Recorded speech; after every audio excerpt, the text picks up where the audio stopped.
The valley was silent. Not the peaceful silence of dawn, but the heavy, suffocating quiet that comes before something terrifying. On one side, tens of thousands of Israelite soldiers stood frozen, fear gripping their throats. On the other side, a single man, no, a monster, stepped forward. Goliath, 9 feet tall, armor shining like the sun, a voice that thundered across the battlefield. He raised his spear, longer than a weaver's beam, heavier than what any normal man could lift, and shouted, "Choose a man, let him come down to me." But no one moved. Not one soldier, not one warrior. Fear paralyzed Israel, and then, from behind the lines, from the place where children and servants carried food for their older brothers, stepped a boy, a teenager with no armor, no training, no sword. A boy who had spent his life among sheep, hills, and lonely nights under the stars. His name was David, and what he carried in his heart was something much greater than the giants standing before him. Long before David stepped into that deadly valley, he was just the youngest son of a simple man named Jesse from Bethlehem. He wasn't tall like his brothers. He wasn't a soldier. He wasn't trained in war. When Samuel the prophet came searching for the man God had chosen to be king, Jesse lined up his impressive sons, strong, tall, capable. And every time Samuel thought, "Surely this is the one," God whispered, "No, I do not look at the outward appearance. I look at the heart." 1 Samuel 16-7. Finally, almost as an afterthought, Jesse admitted, "There remains yet the youngest, but he is keeping the sheep. David." The boy nobody counted. The boy nobody noticed, but Samuel asked for him. And when David walked into the room, young, dusty, smelling of sheep, God said, "Arise, anoint him, for this is the one." Imagine that moment. A forgotten shepherd boy, being chosen by the creator of the universe to become the future king of Israel. Yet after being anointed, David didn't go to a palace. He went back to the sheep, because God prepares his warriors in quiet places, in hidden places, in lonely hills, long before the world ever sees them. David's early years were not glamorous. No crowds cheering, no armies marching, no throne waiting. Just sheep wandering over rocky hills, just nights filled with wind and darkness, just loneliness, silence, and responsibility. But it was there in the wilderness where God shaped David into the warrior he needed to be, because danger lurked in those hills. One night, a lion crept out of the darkness, grabbed a lamb in its jaws, and ran. Any normal shepherd would have said, "It's just one lamb, better lose one than die." But David wasn't a normal shepherd. He ran after the lion, he grabbed it by the mane, and he killed it with his bare hands. Another night, it was a bear. David faced it, alone, young, with nothing but a staff, courage, and faith. And he won. Later, said, "The Lord who delivered me from the paw of the lion and the paw of the bear will deliver me from this Philistine." 1 Samuel 17:37. Those battles were shaping him, increasing his faith, building his courage, teaching him that no enemy, no matter how fierce, was bigger than God. David didn't know it yet, but those lions and bears were training for a much bigger battle, a giant-sized one. The day David arrived at the battlefield, he wasn't looking for a fight. He came only to deliver food to his brothers. He expected noise, marching, orders, excitement, an army preparing for war. But instead, he found silence, a kind of fear he had never seen before. And then he heard him. Goliath's voice rumbled like thunder. "I defy the armies of Israel this day." David watched his men, strong, tall warriors, trembled, and something rose inside him. Something holy, something fierce, something righteous. David asked, "Who is this uncircumcised Philistine that he should defy the armies of the living God?" His His brothers were angry. "Why did you come here? You are arrogant. Go back to the sheep." But David wouldn't stay quiet. Faith never stays silent in the face of darkness. And that is what made him different. Not strength, not experience, not weapons. Faith. A faith that refused to bow to fear. News reached King Saul that a boy was asking about Goliath. But when David walked into the tent, Saul's disappointment was immediate. He expected a warrior, a giant of a man, someone who could at least pretend to stand a chance. Instead, he saw a teenager. But David looked Saul in the eyes and said, "Let no one lose heart. I will fight him." Saul almost laughed. "You're only a boy." He has been a warrior since his youth. But David wasn't moved. He told Saul about the lion. The bear, the battle's God had already won through him. And Saul saw something in David's eyes that he hadn't seen in his army for 40 days.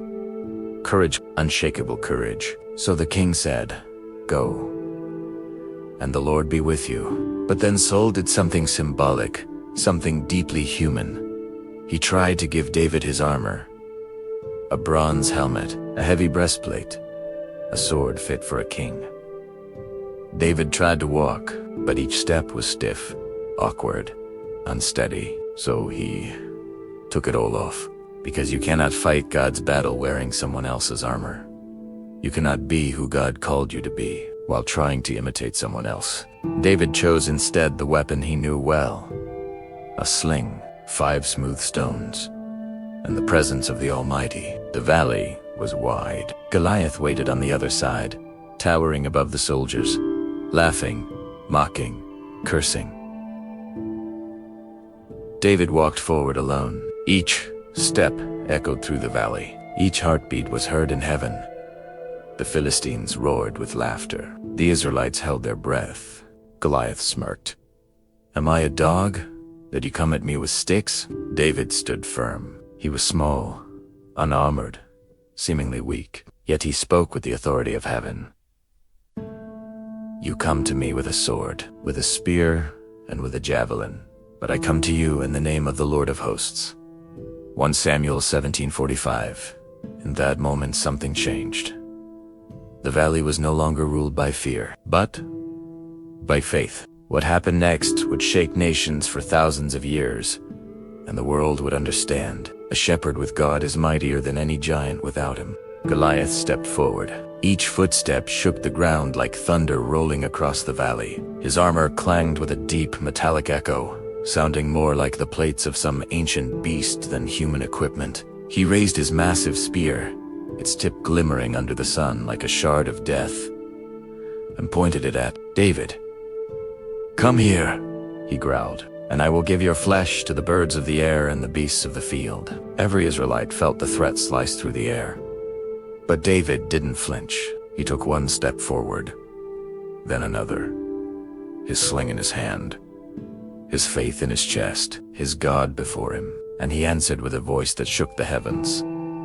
"This day the Lord will deliver you into my hand, and all the earth will know there is a God in Israel."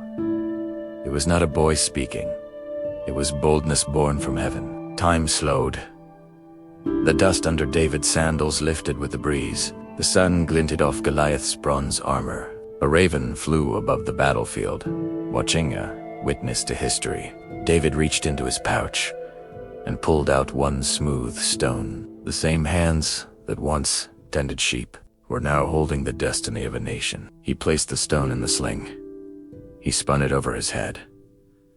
A simple movement, a shepherd's everyday motion. Yet heaven leaned in to watch. Goliath roared and began to charge. The ground trembled beneath him. His shadow swallowed the light, but David ran too straight toward the giant, not away. Every Israelite's heart pounded. Every Philistine laughed in disbelief. A boy, a giant, a battle that should have lasted a single second. And then David released the sling. The stone flew like lightning. Perfect. Precise. guided not by David's strength but by God's direction. It struck Goliath right between the eyes. A single impact, a single moment. A giant brought to silence. Goliath staggered, his massive frame shook. His hands reached for the wound. His spear dropped from his grasp, and with a sound that echoed like a mountain collapsing, Goliath fell face down to the ground. Silence. The entire valley froze. For a heartbeat, no one moved, and then Israel erupted. Shouts, tears, hands raised toward heaven. But David wasn't finished. He ran to the giant's body, pulled out Goliath's own sword, a blade so heavy it would take 2 men to lift and cut off the head of the Philistine, not out of cruelty, but as proof. The impossible had been defeated. The Philistines scattered in terror. Israel chased them with renewed strength, overwhelming them in a victory that would echo for generations. And all because a shepherd boy believed that God was bigger than a giant. David walked back to the Israelite camp, holding Goliath's severed head. Not as a trophy, not as pride, but as a testimony of what God can do through the one who is willing. The soldiers stared at him in awe. This young boy, who moments before had been delivering bread and grain, was now Israel's champion. King Saul watched with disbelief. This was not a man shaped by war. This was a man shaped by faith. David was brought before the king, still holding Goliath's sword, its weight dragging across the floor. Saul's voice was low, shaken. "Whose son are you?" David answered, "I am the son of your servant Jesse of Bethlehem." But heaven knew him by another identity, the giant slayer, the warrior of God, the man after God's own heart. News spread across Israel like wildfire. Women sang in the streets. Children reenacted the battle. Fathers told their sons about the shepherd boy who defeated the monster no warrior dared to face. David became a symbol of courage, a symbol of faith, a symbol of what God can do through someone who trusts him fully. But even in the celebrations, David remained humble. He remembered the hills, the sheep, the nights singing psalms under the stars. Ekna witwa senti, histon datwan. It wasn't his sling, it was God. The same God who watched him in the wilderness, watched him in the battlefield. And David never forgot it. Though David killed the giant that day, the battle of fear versus faith never truly ends. Every generation faces its own Goliaths: fear, doubt, failure, addiction, depression, loneliness, temptation.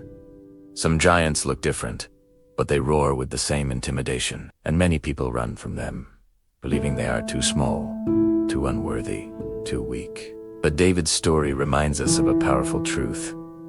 Giants do not fall because we are strong. Giants fall because God is. David stepped into the valley without armor, not because he trusted himself, but because he trusted the one who walked beside him. And that same God walks beside those who choose faith today. David's battle teaches us something eternal. You do not need to be the strongest, the biggest, or the most qualified for God to use you. You only need a willing heart, a courageous spirit, and faith the size of a stone. David faced Goliath, not as a warrior, but as a worshiper.